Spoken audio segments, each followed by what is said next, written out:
নবীর মেয়ে ফাতেমা জান্নাতের রানী। ভালো করে শুনবেন, মেয়েদের জাহান্নামী হবার অনেক কারণ আছে, তার মধ্যে দুটো মূল কারণ জানিয়ে যাচ্ছি। দুটো, যে দুটো কারণ আমার ঘরের মা বোনেদের মধ্যে আছে, আপনাদের মধ্যেও আছে। এইগুলো যদি এই মাহফিল থেকে আজকে চেঞ্জ করে যান, তাহলে আল্লাহ পাক আপনাকে জান্নাত দেবে। আর যদি শোনার পরও যদি এই অভ্যাসগুলো আপনাদের মধ্যে থাকে, আল্লাহ রাসূল বলল জাহান্নামী, তার মধ্যে যেন আপনারা শামিল না হন, সেদিকে খেয়াল রাখবেন। গজলটি মন দিয়ে শুনতে হবে। কোন দুটো মূল কারণ যার কারণে নারীরা জাহান্নামী? কবি ছন্দের মাধ্যমে লিখছে, মনোযোগ দিয়ে শুনুন। বলি ও ফাতেমা শামির শেষা গোছে না, বলি ও ফাতেমা শামির শেষা গোছে না,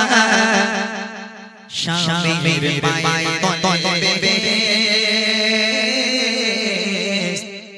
ভুলে যেও না,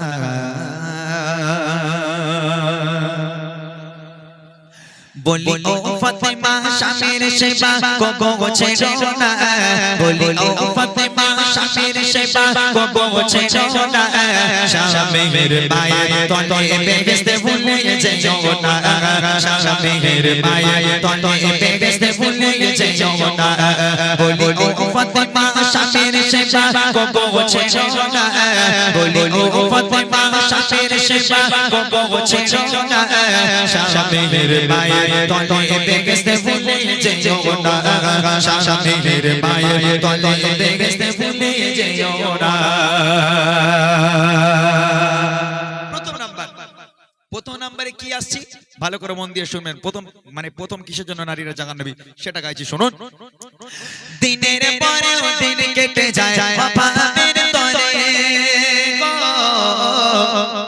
দিনের পরে দিন কেটে যায় পাপের তরে, হাড়ি ওঠে না চুলালে ফাতেমার ঘরে, হাড়ি ওঠে না চুলালে ফাতেমার ঘরে, তারে তারে ঘুরে আলে কাজ নাহি পায়, ও তারে তারে ঘুরে আলে কাজ নাহি পায়, অবশেষে নিরাশ হয়ে ঘরে ফিরে যায়, অবশেষে নিরাশ হয়ে ঘরে ফিরে যায়, রাখেও বিবি স্বামীর শকর করতে ভোলে না, রাখেও বিবি স্বামীর শকর করতে ভোলে না, স্বামীর মায়ের তলে বেহেশতে ভুলে যেও না, স্বামীর মায়ের তলে বেহেশতে ভুলে যেও না, বলি ও ফাতেমা শামির সেবা গোছে না, বলি ও ফাতেমা শামির সেবা গোছে না, স্বামীর মায়ের তলে বেহেশতে ভুলে যেও না, স্বামীর মায়ের তলে বেহেশতে ভুলে যেও না। আম্মা জান ফাতেমাতুজ জোহরা রাদিয়াল্লাহু তাআলা আনহা কোনদিন স্বামীর কাছে দাঁড়িয়ে স্বামীর চোখে চোখ রেখে কথা বলেনি যে আপনি আমার স্বামী হওয়ার যোগ্য না। কেন না? আপনি আমাকে একবেলা খাওয়া দিতে পারেন না, আপনি আমাকে একটা পোশাক কিনে দিতে পারেন না। কেমন স্বামী? কিসের স্বামী আপনি? আপনার মতন স্বামী আমার প্রয়োজন নেই। কোনদিন নবীর মেয়ে ফাতেমা স্বামীর সামনে দাঁড়িয়ে এরকম কথা বলেনি। 2 দিন হয়ে যায়, 3 দিন হয়ে যায়, ফাতেমার ঘরে চুলো জ্বলে না, হাঁড়িতে ভাত ওঠে না। হায় হায়, মাসুম বাচ্চা ইমামে হাসান ইমামে হুসাইন ক্ষুধার যন্ত্রণা সহ্য করতে না পেরে দৌড়ে দৌড়ে মায়ের কাছে এলো। মা, তুমি আমাদেরকে আজকের খাবার দাও, আজকে 3টে দিন তুমি আমাদের অনাহারে রেখেছো মা, আজকে 3 দিন তুমি আমাদের খাবার দাও না। আজকে যদি তোমার হাসান হুসাইনকে খাবার না দাও, তাহলে তোমার হাসান হোসেনের মরা মুখ তোমাকে দেখতে হবে মা। ও মা, তুমি আমাদের খাবার দাও, আমরা সহ্য করতে পারছি না। ক্ষুধার যন্ত্রণা সহ্য করতে না পেরে মায়ের সঙ্গে কথা বলতে বলতে ইমাম হোসেন বেহুশ হয়ে পড়ে গেল। আবার মা জননী হোসেনের মুখে পানি চিটা মারলো, সে আবার উঠলোটা, ইমাম হাসান বেহুশ হয়ে পড়ে গেল। ক্ষুধার জ্বালা সহ্য করতে না পেরে শুধু বেহুশ হয়ে যায়, কিন্তু বাড়ি চুলো জ্বলে না, হাঁড়ি ওঠে না, খাবার কোথায় পাবে? হযরতে আলী তিনি বাচ্চাদের এই কষ্ট সহ্য করতে না পেরে তিনি দাঁড়ে দাঁড়ে ঘুরতে লাগলো, কোথায় একটু কাজ পাওয়া যায়। দাঁড়ে দাঁড়ে ঘুরছে, কেউ একটা কাজ দিল না। অবশেষে নিরাশ হয়ে সন্ধ্যাবেলা বাড়ি ফিরে এলো, মনটা মলিম করে ফাতেমার কাছে ফিরে এলো। ফাতেমা, দরজা খোলো। ফাতেমা, আম্মাজান ফাতেমা দরজা খুললো। স্বামী দাঁড়িয়ে আছে, জিজ্ঞেস করছে কি ব্যাপার, কি হয়েছে, আপনার মন খারাপ কেন? কাজ পাননি? বলে না ফাতেমা, সবার দাঁড়ে দাঁড়িয়ে ঘুরেছি, কেউ আমাকে কাজ দেয়নি, তোমাদের জন্য আজকেও খাবার আনতে পারলাম না। আম্মাজান ফাতেমা বলছে, বলে আপনি কি রুচির মালিক? হ্যাঁ, আপনি তো রুচির মালিক নয়, রুচির মালিক তো আমার আল্লাহ। আল্লাহ আপনাকে দেয়নি তাই আপনি পাননি, আপনার মন খারাপ কেন? ঘরে চলে আসুন, কোনো অসুবিধা নেই। 3 দিন খাওয়া হয়নি, আর একদিন অনাহারে দিন কাটাবো, কোনো সমস্যা নেই, ঘরে চলে আসেন। এটাই হলো জান্নাতের রানী ফাতেমা, যে 3 দিন না খাবার পরও আজকে স্বামীর শুকরিয়া আদায় করে মন খারাপ করবেন না, ঘরে আসুন, আরো একদিন খাবো না। কিন্তু আমার ঘরের মেয়েরা, হ্যাঁ, স্বামী যদি 2 দিন শরীর খারাপ করে কাজে যায় না, হ্যাঁ, আমাদের ঘরের মেয়েরা বাপ রে বাপ, স্বামী যদি ঘরে শুয়ে থাকে একদম সহ্য করতে পারে না, বলে ওলাও তো খালি খাবে আর ঘুমাবে, দূর হয়ে যাও, যাও দূর হয়ে যাও, কাজ বাজ নেই, খালি খাবে আর ঘুমাবে এখানে পড়ে পড়ে। আমার মায়েরা স্বামীর কাছে শুকরিয়া আদায় করতে চায় না তারা, তাই কবি লিখছে দেখেন, দিনের পরে দিন কেটে যায় ভাবির তরে গো,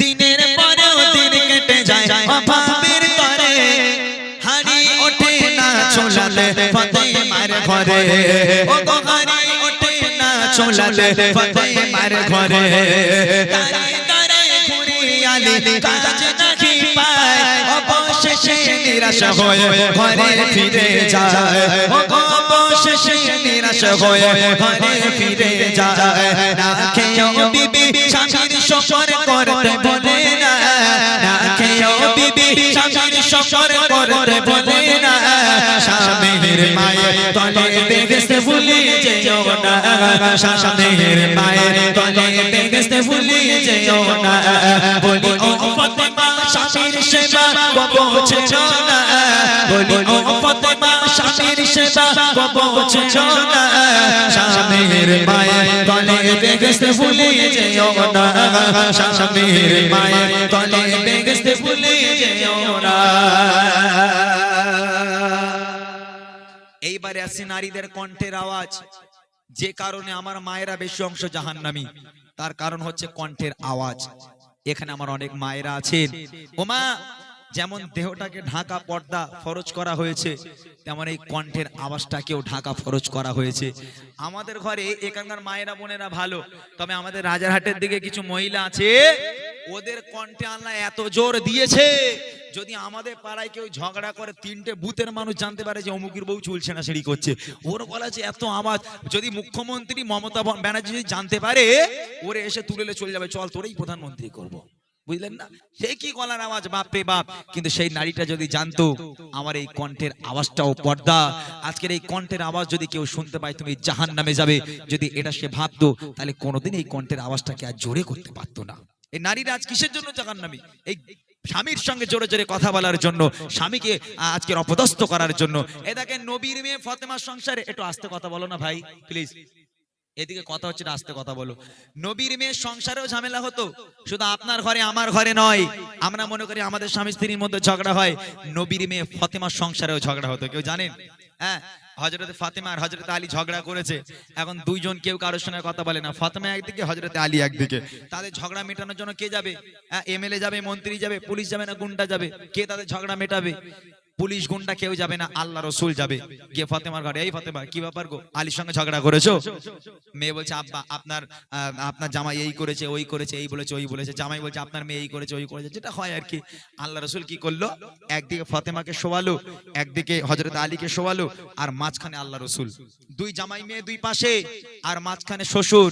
আল্লাহ রসুল জামাই মেয়েকে নিয়ে খোশ মেজাজে গল্প করতে লাগলো, সুন্দর সুন্দর মজার মজার হাসির হাসির কথা বলতে লাগলো। গল্প করতে করতে, কথা বলতে বলতে, হাসতে হাসতে এক পর্যায়ে গিয়ে হযরতে আলী আর ফাতেমার মিলন হয়ে যেত। ঝগড়ার কথা আর মনে থাকতো না, তারা আবার মিলে যেত। আর আমার ঘরের মেয়েরা পারবে এরকম? স্বামী যদি একটা ভুল করে চর মারে, আমার ঘরের মেয়েরা ফোন করবে, আব্বা শিগগির তুমি ভাইদের নিয়ে এসো, তোমার জামাই আমার গায়ে হাত দিয়েছে। ওরে আল্লাহ, আমার ঘরে শ্বশুর ও তো সাংঘাতিক জিনিস। বলবে জানোয়ারটা ধরে রাখ, আমার মেয়ের গায়ে জীবনে হাত তুলিনি, আমার মেয়ের গায়ে হাত তোলা কুড়ুল্লে যাচ্ছে, 2 টুকরো করে দেবো, একদম 2 টুকরো করে দেবো, ধরে না করে। আল্লাহ রসুল আসতো ফাতেমার সংসার বাঁচানোর জন্য, আর আমার ঘরের শ্বশুর শাশুড়িরা আসে সংসারকে তছনছ করার জন্য। মনে রেখে দাও, আল্লাহ রসুলের আদর্শে আদর্শিত হও। যে মেয়ে স্বামীর সামনে দাঁড়িয়ে বলবে তোমার সঙ্গে বিয়ে হয়ে আমার জীবন ধ্বংস হয়ে গেল, আল্লাহ পাক আল্লাহ তাআলা বলছে দেখে নে দুনিয়ার বুকে ওই নারীটা জাহান্নামী, সে কোনোদিন আমার জান্নাত পাবে না। আর এরকম তার মায়েরা বলে, মানে কত ডাক্তার মাস্টার দেখতে এলো, হলো না, শেষে ভ্যানালার সঙ্গে আমার বিয়ে হলো, এর সঙ্গে বিয়ে হয়ে আমার জীবনটা তছনছ হয়ে গেল।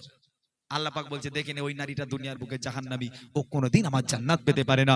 তোমার ভ্যানালার সঙ্গে বিয়ে হয়ে তোমার জীবন ধ্বংস হয়নি, মনে রেখে দাও ওই ভ্যানালার সঙ্গে বিয়ে তোমার উপরেই হয়ে গেছে। ওর বাম পাজরের হাড় থেকে তোমাকে তৈরি করা হয়েছে, তোমার বিয়ে তো উপরেই হয়ে গেছে। শুধু দুনিয়ার বুকে তোমাদের দুজনের মিলন হয়েছে, তোমাদের দেখা হয়েছে, বিয়ে তো আল্লাহই উপরে করিয়ে দিয়েছে। তাহলে ওর সঙ্গে বিয়ে হয়ে তোমার জীবন ধ্বংস হয়নি, তোমার ভাগ্যে তোমার কপালে সেই ছিল। খবরদার মায়েরা, স্বামীর সামনে দাঁড়িয়ে কেউ বলবেন না যে তোমার সঙ্গে বিয়ে হয়ে আমার জীবন ধ্বংস হয়ে গেল, তাহলে ওই নারীটা কোনোদিন আল্লাহ জান্নাত পেতে পারে না। স্বামীকে ভালোবাসুন, মনে রাখবেন আপনার জান্নাত কিন্তু আপনার স্বামীর পায়ের তলায়। শেষ কথায় কবি লিখছে, নারী তোমার কণ্ঠের আওয়াজ চলে কেন হয় গো,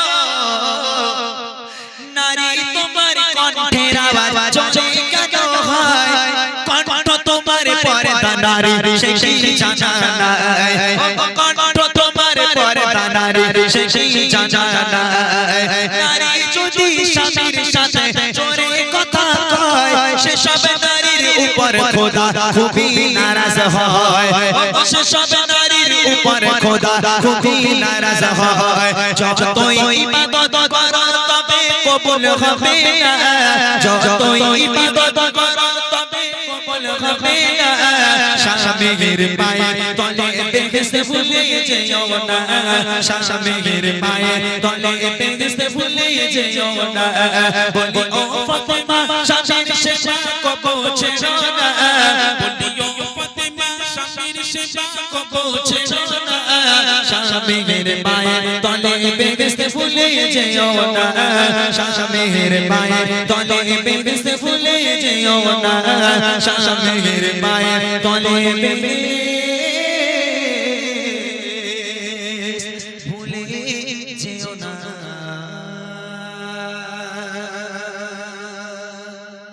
মাশাআল্লাহ, শুনলেন সুন্দর একটি